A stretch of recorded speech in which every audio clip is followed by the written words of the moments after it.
Praise the Lord. Beautiful songs. Thank you, Praise and Worship, for those beautiful songs that we have sung. And thank you for everyone who came today, even though, it's cloudy, it's slippery, it's wet. But, God has brought us here once more to hear, listen, learn from the Word of God, be encouraged by it, be instructed by the Word. And as I always say that, it's a blessing, right? It's a blessing to be here. And it's also an opportunity for me to share the Word of God. And for today, or this month actually, is a month of dedicated for discipleship and evangelism. So when Pastor Adele mentioned that to me, I said, okay, let's find something that we could discuss or at least study. So I entitled it, The Sower, the Seed, and the Soil. So it's not hard to remember. It's not hard to remember. The sower, the seed, and the soil. Okay. So it is found in the book of Mark. If you have your Bible, please turn it to the book of Mark, chapter 4, verse 26 to 29. And I would like to request everyone please to rise up so that we could give honor to the Word of God, the reading of the Word of God. So Matthew 4, 26 to 29, the parable of the seed. And he was saying, the kingdom of God is like a man who casts seed upon the soil. And he goes to bed at night and gets up by day, and the seed sprouts and grows. How? He himself does not know. The soil produces crop by itself. First the blade, then the head, then the mature grain in the head. But when the crop permits, he immediately put in the sickle, and because the time of harvest has come. Let us pray. Father God, again, O Lord, we are blessed to be here. You have brought us here, O Lord God, to hear your word, to be blessed, to be encouraged, to be admonished, O God, to remind us of your word, O God, and to be fed spiritually, O Lord God, in our lives. We pray that the Holy Spirit will work in us, convict us of our sins, O God, and speak in our hearts, O God, so that the word that we will hear today would sink into the deepest part of our heart, O God, and remind us, O Lord God, that we rely on your mercy and grace. Thank you for loving us, for bringing our steps in this place. And again, O Lord God, may the Holy Spirit guide everyone, and me, O Lord, I pray, Lord, that you would guide my lips, that the things that are coming out of my mouth would be pleasing and honoring to you. And again, O Lord God, we thank you. In Jesus' name we pray. Amen. Amen. So Mark 4, 29, the parable of the seed. So here, actually, if you read the book of Mark, right, chapter 4, you would see the first part of chapter 4, verse 1, you would see it is the parable of the soil. Right? So that's why I included in there the sower, the seed, and the soil. Right? So, now, let's see. Okay. The sower, the seed, and the soil. Now, the sower. Okay. Who among you has a family or history of farming? I know my wife. Okay. Okay. So, when your parents, let's say plant rice, what is their intention? To produce crops, right? There is no farmer that sow seed or plant vegetable and say, that's it, I'm done. Right? The farmer always has this anticipation of harvesting something in the end. Right? There is no farmer that plants and then forget it. Right? There is always an anticipation that one day I would have something to harvest. But it is also true that I know, for those who are farmers, my family, they are not farmers. That is also true, especially in the Philippines, that you plant, you take care of it, you do whatever is needed to do, you fertilize it, but then this typhoon comes, and destroys everything.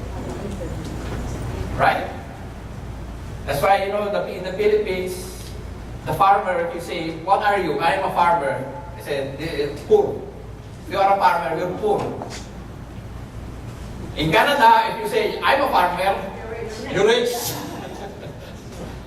Okay? That's the difference. In the Philippines, you say, I'm a farmer, I'm just a farmer, you're poor. Because what people do is they plant, and then, because of the season of the monsoon, typhoon, destroy it, and everything that they have invested is gone. Right? There is nothing to harvest. And then what happened? People are in that cycle of borrowing money, and then, okay, I borrow money, and if I get a good harvest, I will pay you back. That's how it is. It becomes a cycle of poverty. Right? There is no certainty. Right? There's no certainty. If you plant something in the Philippines, you might or you might not get anything out of it. Right? So it's a very difficult profession, right? When you are a farmer, there is no certainty. But even though our parents, our relatives, our farmers in the Philippines have no certainty whether they're gonna harvest something or not, what do? They still plant. They still plant, right? It's not just, okay, then maybe it will have a typhoon, it will be destroyed anyway, so I'm not going to plant anything. No. There is no certainty if they're going to harvest anything at all.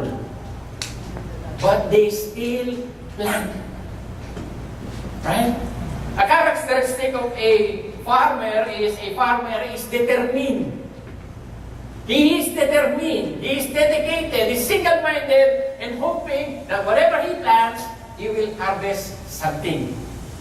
One thing for sure, brothers and sisters, if you don't plant anything, for sure, you will harvest nothing. Okay? If you don't plant anything, for sure you will not harvest anything. But if you sow something, there is always a possibility that you will harvest something. Okay? So, take that opportunity, brothers and sisters, to sow. Whether it is gonna bear fruit or not, we cannot tell, right? It doesn't stop us from sowing, like the farmer.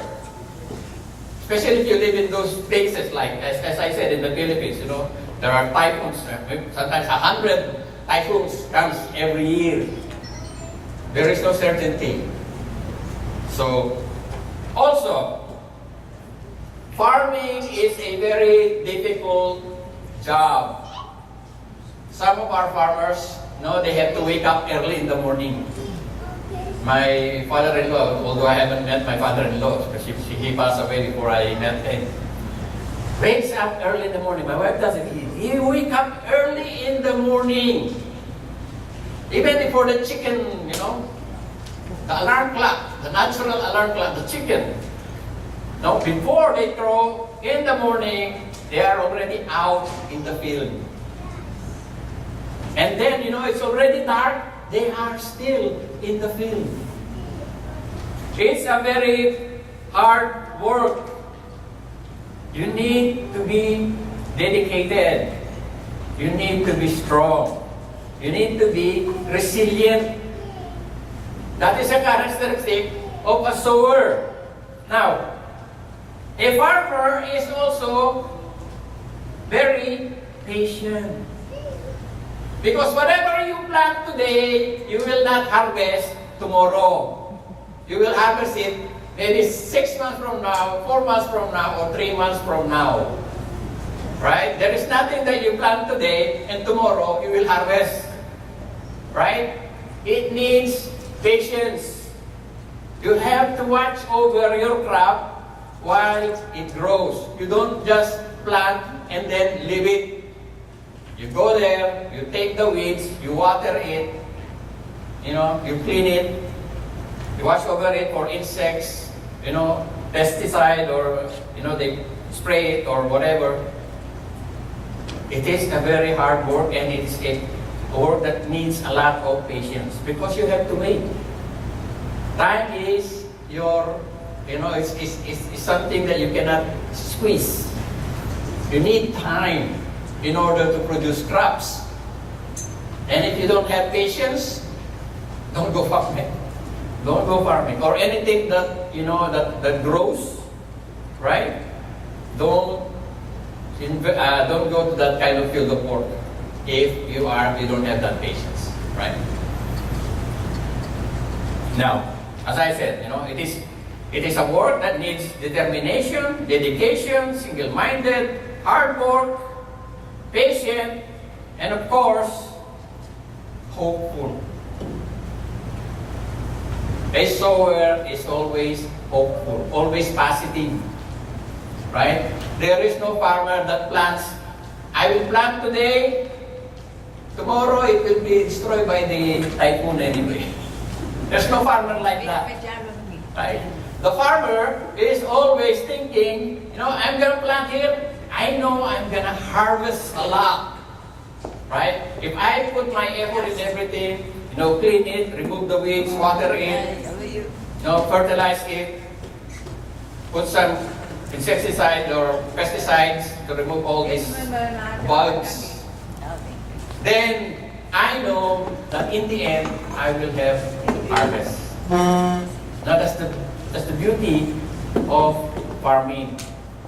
All your sacrifice, all your effort, all your patience, hard work, patience, determination, everything, when you reach that point of harvest, when you reach that point when you're going to harvest the crop, it is something that is joyful, right? That's why in the Philippines, there's always, the old-fashioned way. I don't know now if they do it anymore. Is that there is a celebration during the harvest. In the Jewish practice, there is also a celebration during the harvest. Because some of the celebrations of the Jewish people happen during harvest time, right? During the fall. So that is the characteristic of a sower. Even though there is no certainty whether they're going to harvest or not, they seize that opportunity, right? They are not, pessimistic. They are optimistic. And I say to you, brothers and sisters, we should have this kind of attitude if we are to be involved in the work of God. We have to be like this. You cannot say, he's not going to accept anyway, that's why I'm not sharing the word. Right? I'm not sharing the word because, it's just a waste. You never know. You never know, brothers and sisters. Right? What the most difficult part of sharing the gospel is the uncertainty of the reaction of the people you share the word with. That's the thing that scares us most. Especially with our family members. Because if something goes wrong, they are still your family members. If it's just a bystander or somebody you meet in the bus or in the store or anywhere, you share the word of God, they get upset with you, when you part each other, that's it. You won't see them again, maybe. Right? But if it is a family member and you get a reaction that is not pleasant, you don't want that sometimes. You don't want it. Right? My wife and I, as we were traveling here, we were listening to R.C. Sproul. And he was saying, how can we say the truth if the truth somehow conflicts with the other? Would we rather, compromise so that we will have peace, at least? We will have peace and compromise the truth. What are you going to do? Right? Because if you speak the truth, there is a chance that there will be war. Would you compromise the truth just for the sake of peace? No. No. You have to speak the truth in love, right? Even though it creates sometimes conflict between other people. Now, okay. The sower. So we should have this characteristic of a sower. Now the next one is the seed. What is the seed? The seed is the Word of God, right? The Word of God. Now, if you read in Romans, Paul wrote to the Romans in chapter 1, verse 16, it says there, I am not ashamed of the gospel, for it is the power of God for salvation to everyone who believes, to the Jews first, also to the Greeks. For it's the righteousness of God is revealed from faith to faith, as it is written, the righteous shall live by faith. The righteous shall live by faith. Now, the seed, which is the Word of God, implanted on the soil, on the fertile soil, would grow. Right? Now, the Lord says in the book of Isaiah, He says there that, my word, they're like the rain and the snow. It pours out. It waters the field. It produces crops. It doesn't come back to me like a cycle without accomplishing my purpose, the Word of God. Paul also wrote that the Word of God is like a double-edged sword. It's like a double-edged sword, right? To some, the Word of God becomes a source of hope. The Word of God causes people to be saved. When they hear the Word of God, and it touches their heart, they realize their wretchedness and their sinfulness and approach God. The Word of God becomes an instrument for those people to believe. But as Paul was saying, the Word of God is a double-edged sword. Two-sided sword. The same sword that produces salvation to people also causes judgment to people. Because if you don't yield to the Word of God, you are under condemnation. You are under the judgment of God. Actually, by default, we are all under the judgment of God. By default. Because all sin and fall short of the glory of God. If we say, I'm okay. You're not okay. I am not okay. Not any one of us is okay. Maybe we think we're okay until we reach there and God says, no, you're not okay. What is the requirement of God? Perfection. Remember the rich man? He said, I've done this, all of this. And then Jesus said, okay, you lack only one. Only one you lack. Everything you have, sell it.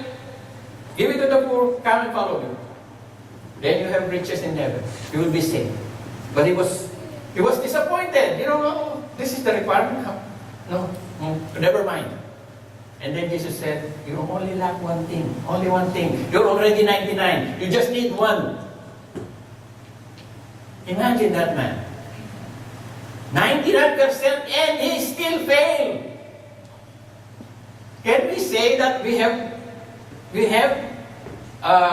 obeyed all the 10 commandments?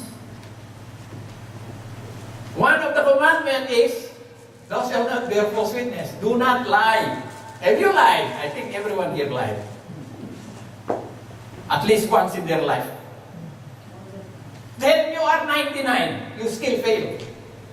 That is the requirement of God. Very, very strict. That's why Paul mentioned in the book of Galatians, anyone who rely on the works of the law are under the wrath of God. Why?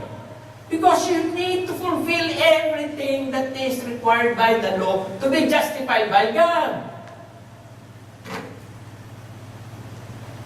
When you go to heaven, you cannot bring your list.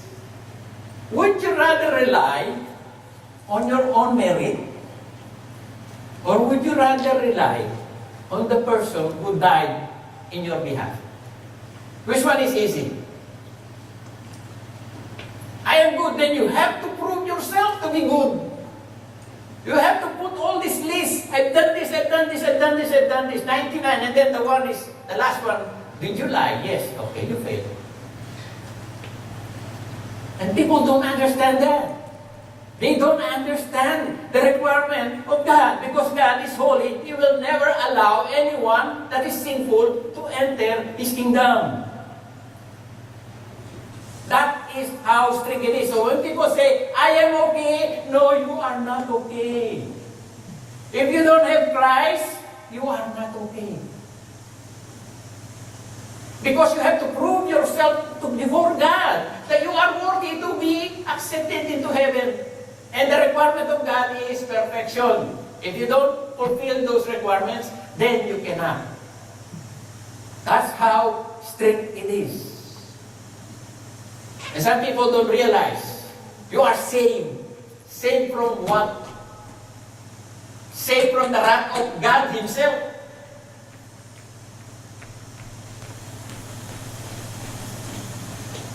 You are being saved from the wrath of God Himself because God requires holiness. And it is God also who provides the solution. Because man could not attain it, He provided the solution, and here is the solution. His only begotten Son, whoever believes in Him, will not perish, but have eternal life. That's why it says that God so loved the world. God loves the world. He provided the way because we cannot make it by our own. Everyone falls short. Even if you are 99, you still fall short. That's why Paul said, I am not ashamed of the gospel. For it is the power of God for salvation to those who believe. Justification by faith alone. Only believers, true believers, will produce the fruit of the Holy Spirit. You believe that? Because if you are not really connected to the vine, you will never bear fruit.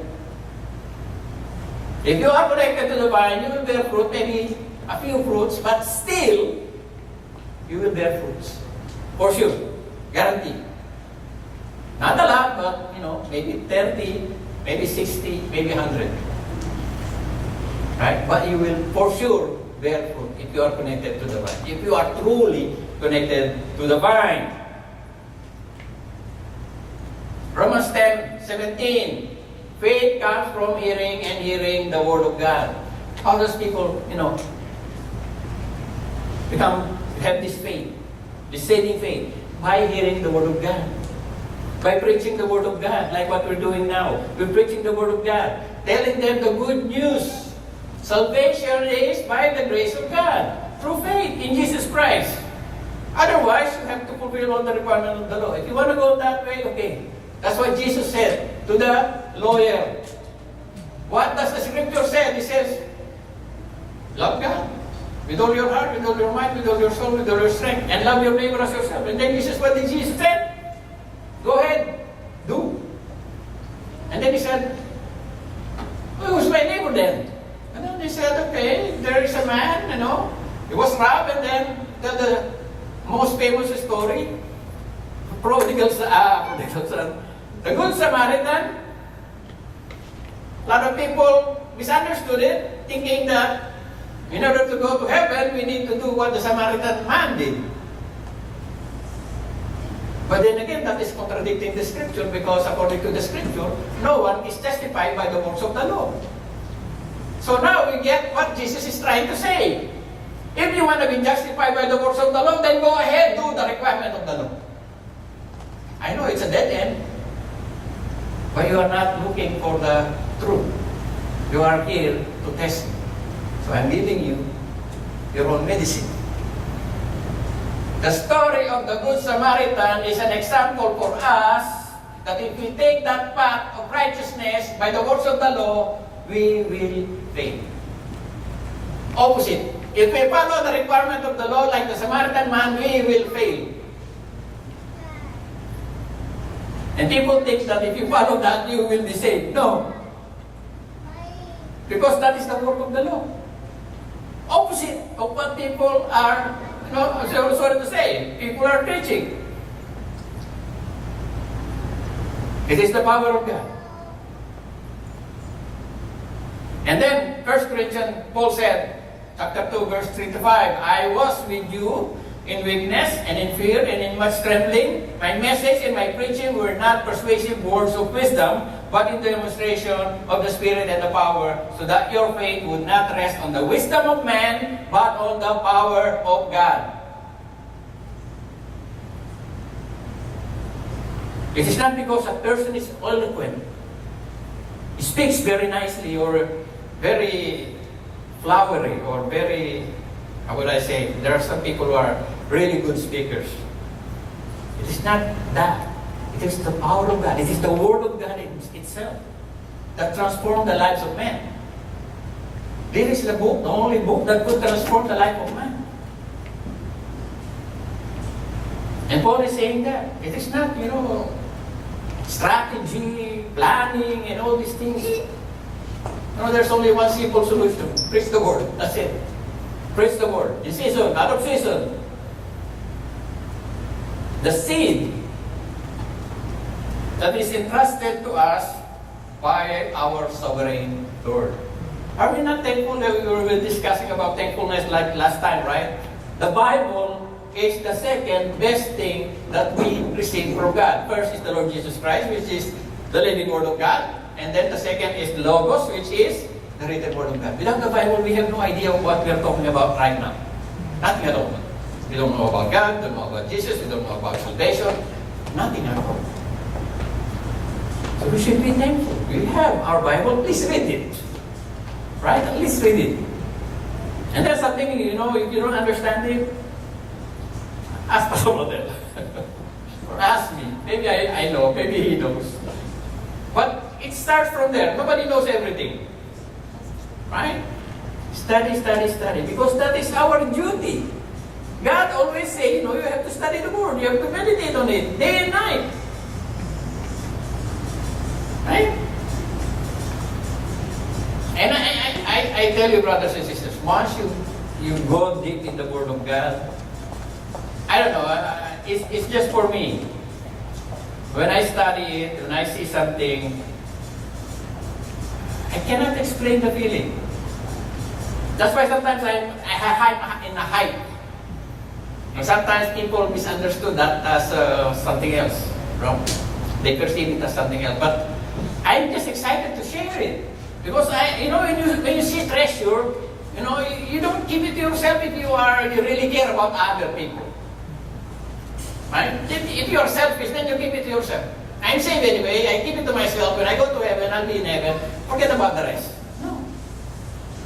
If you really appreciate your salvation, share it, please. Share it. At least, you sow the seed.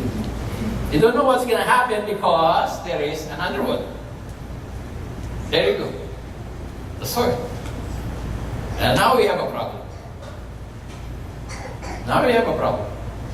Because in the parable of the sower, the guy spread seed. Some fall beside the road. Some fall on rocky ground, and the other among the thorns. And the last one landed on good soil. So now when we sow the seed, when you share the Word of God, The thing is, you don't know if that person is a rocky ground, is a thorny one, or is on the sideways, or he can be good soil. As I was saying, brothers and sisters, when we sow, the farmer does not stop sowing just because he thinks that it's not gonna grow. You sow it. Especially for us, we don't know. I cannot tell which one is a good soil. Is this person a good soil? I have to ask God, Lord, is this a good soil? I will share the word of God. Or maybe this is not. This is a rocky ground. So I'm not gonna share. I'm not gonna waste my time. But the thing, brothers and sisters, is that we have no idea who is and who is not. Right?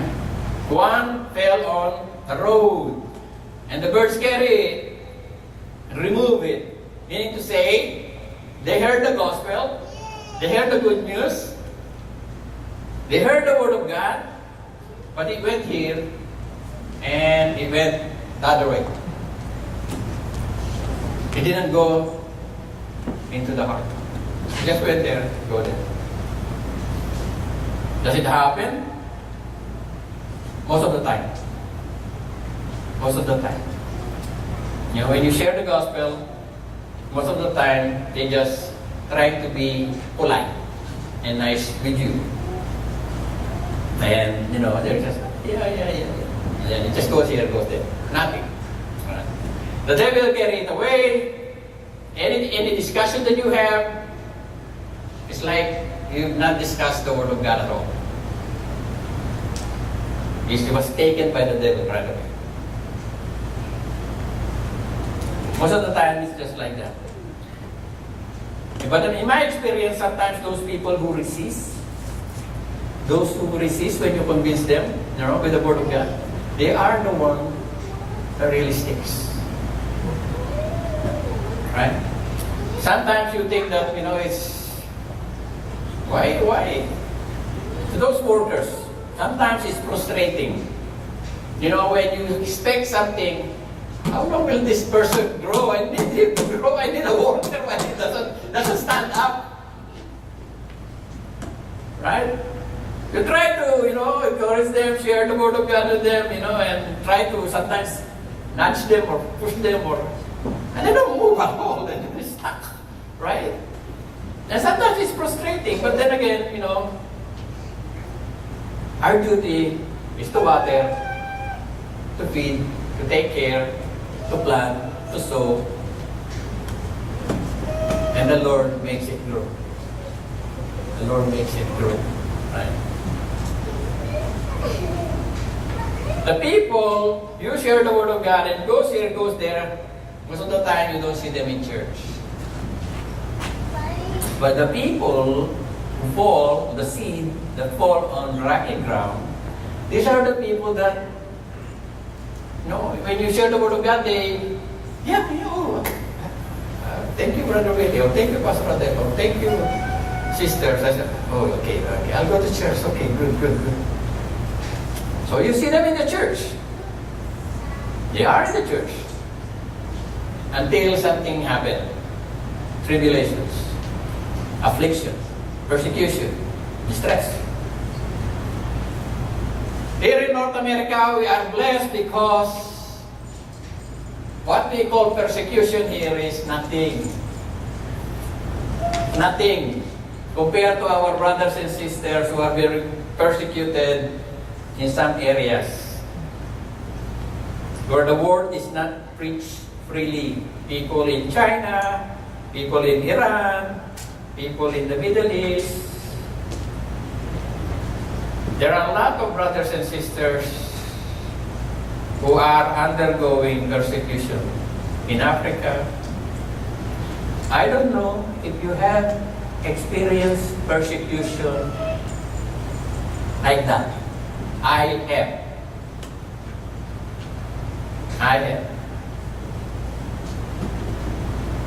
I tell you, it's not nice. It's not pleasant. When you know that you are targeted, you are identified, and you know that one already left you don't mean to say he got kicked out already. No, one, okay, you go home. Already left. Second, you go home. Left. Third, you go home. And then you are number 4 and number 5.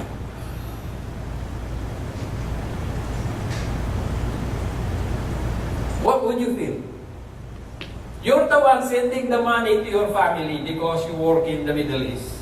You support your children, they're going into the university, you support your wife, your parents maybe. And then the next month, they're expecting money, and instead of money, they see you home without money. Because the company sent you home. For what reason? Because you preach the word of God. I had that experience myself. I'm not boasting about it because I was so scared. So scared. And some people say, oh, I'm not scared. I'm brave, I'm brave. No, I'm very scared. I'm shaking.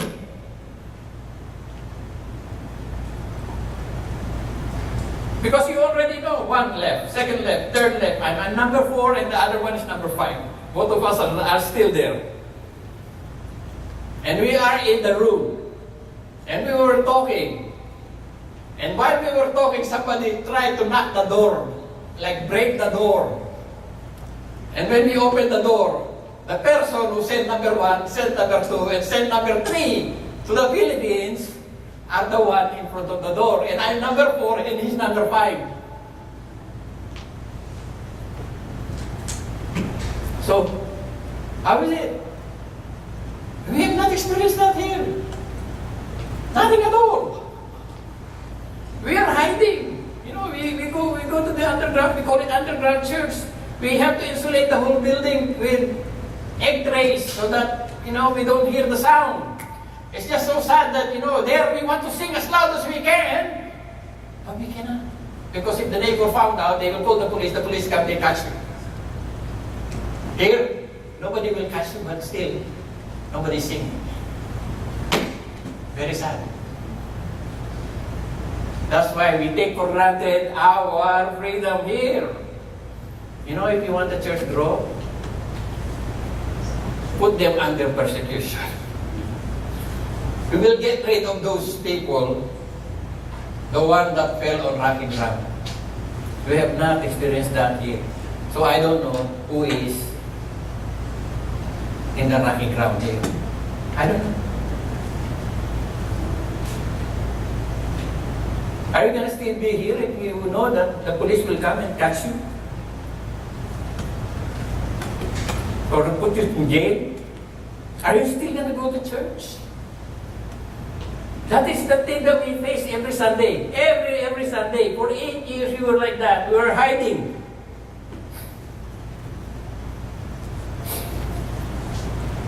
We were scared. But we never stopped.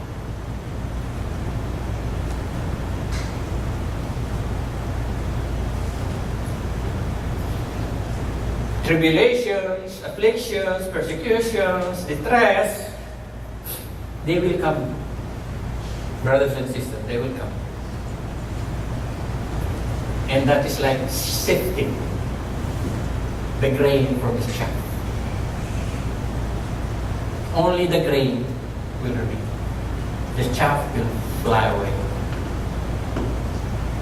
We have not experienced it here in Canada. But if you go to other places, that's how it is. Our brothers and sisters are experiencing. Some people are being killed also. Pakistan, you know, in I think Sierra Leone, into some other places in Africa. They die because of their faith. I'm not saying that we should undergo that one, but what I'm saying is, brothers and sisters, if that happened here, are you still gonna go to church? Are you the one that falls on good soil? Or are you the one that falls on the rocky ground? No roots. No roots. No personal relationship with God. Nor solid foundation. Rock like Jesus. So when the flood comes, you don't get washed away.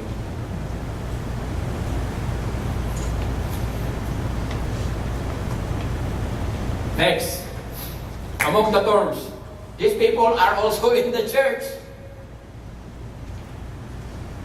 You share the gospel, they accept it, they're in the church, they're attending the church, but they only attend the church because they want to ease their conscience.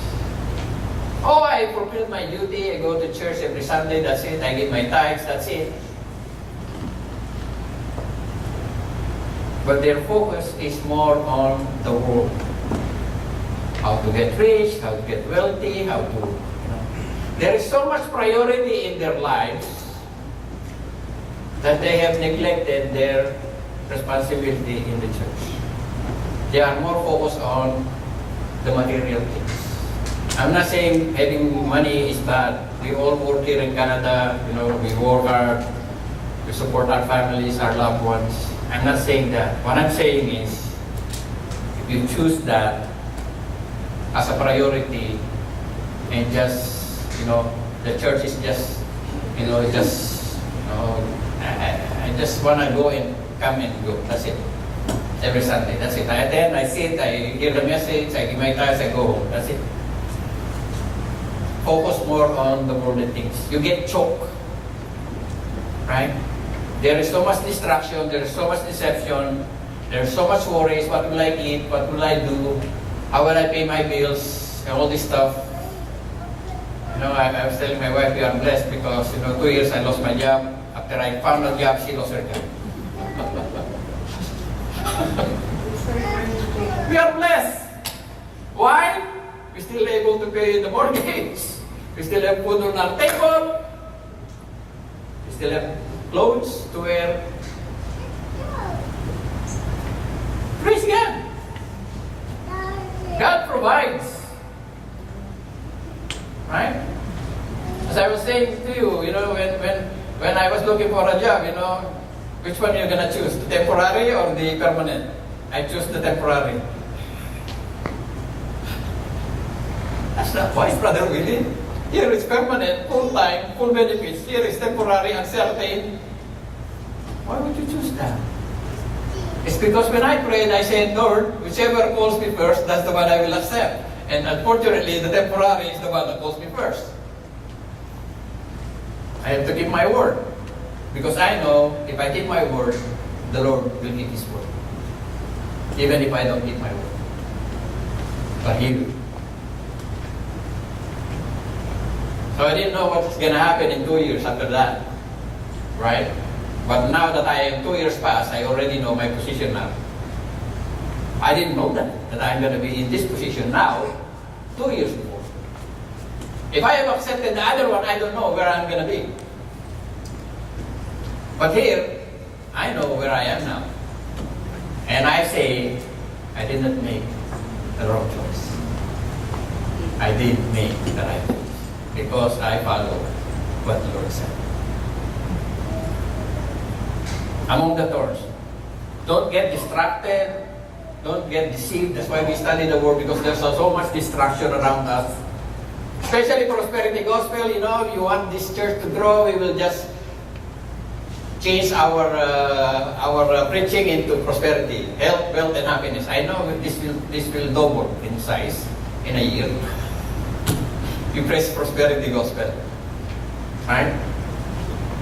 But no, we preach the Word of God, whether people will come or people will go. If you preach the Word of God, the truth, and people say they are the real one. If you preach the Word of God and they leave, then they're not the real one. It's our responsibility to those who preach here to preach the Word of God, whether people accept it or not. Don't be among the thorny, among the thorns, the seed that fall among the thorns. Let us focus ourselves to the work of God. We work here temporarily, to sustain our needs. But after we die, we leave everything. Leave everything. Right? That's why Paul is saying, to the Hebrews say, be content with what you have, Be content. It's not a loss for you, brothers and sisters. I tell you. Because here, you will leave everything, but there, you will have it for eternity. Eternity. It's up to you which one you're going to choose. The temporary or the eternal. Long-term benefit or short-term benefit. It's up to you. It's your choice. The soil. The good soil. That's the thing. We don't know which one is the good soil. It doesn't stop us from sowing the seed, sharing the Word of God. The good soil bears fruits, for sure. Because it's a good soil. It accepts the Word of God, it grows in their heart, it there bear fruits. And then they produce harvest. Some plenty, 10, 30, 100, 90, 60. So, as I was saying, somebody will plant, somebody will water. But the Lord causes the growth. Right? Remember the Samaritan woman that I discussed last time, one time? The Samaritan woman that, he came to his village. He was a woman of ill repute because she has 5 husbands and the one she has is not her husband, but she still shared the Word of God. The Messiah is there, people came there. They found about the Lord Jesus Christ. And Jesus said, look at the harvest, they're coming, the harvest, they're ripe. The sower and the reaper rejoice. Maybe, brothers and sisters, you will be the one that will reap. Some people are ripe for harvest. Sometimes people sow. Like, they share the Word of God to you. Or you share the Word of God to somebody else. Sometimes it takes time.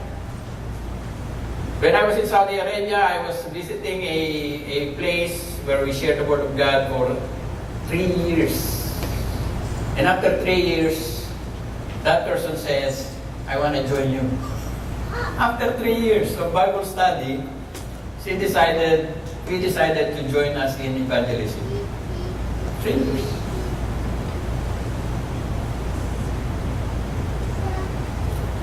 So, keep on sowing, keep on watering, keep on planting. The Lord causes things to grow. Now, there's another one, although it's not here. The kingdom of God is like a man who casts seed upon the soil. He goes to bed at night and gets up by day, and the seed sprouts and grows. How? He himself does not know. The sower does not know that the seed he sowed grows. He went home and have a nice sleep. Also letter S. Sleep. Meaning to say, brothers and sisters, once you sow, what you need to do, get a good rest, a good sleep. No worries. Because it is not you who makes it grow. It is not you who convicts the person of sin. It is the Holy Spirit's job. It's not for you to convict people of their sin. It is the job of the Holy Spirit. Your job is to sow the seed and leave the rest to God. Sometimes I hear some people say, if you share the Word of God to that person, he could have accepted the Lord and he could have been saved. Yes, true. But there's no guarantee that that person is going to be saved or not. You never know, right? Doesn't stop you from sharing the Word of God. But, as I'm saying, it is not your responsibility, it is not your duty. Some people say, if I share the Word of God, he accepted, he's saved. I have 1 point. Okay, I shared the Word of God, he accepted, 2 points. They're counting their points. And then when they reach to heaven and they found out, all those people that they shared the Word of God, they're not really saved. Because you have no idea who's gonna be accepting the Word, because you don't know the ground. You will only find out later whether they are truly saved. One evidence of a saved person is a changed life. That's it. A changed life. If there's any change in your life, not from bad to worse, but I'm saying from bad to good. If there is a change in your life, and there is a fruit of the Spirit in your life, most likely you are saved. You are the only one who knows your relationship with God. Brothers and sisters, you know your relationship with God. How close is your relationship with God? It is only you and Him who knows it. I cannot tell because I cannot read your heart. I can only see the fruits, maybe. You know?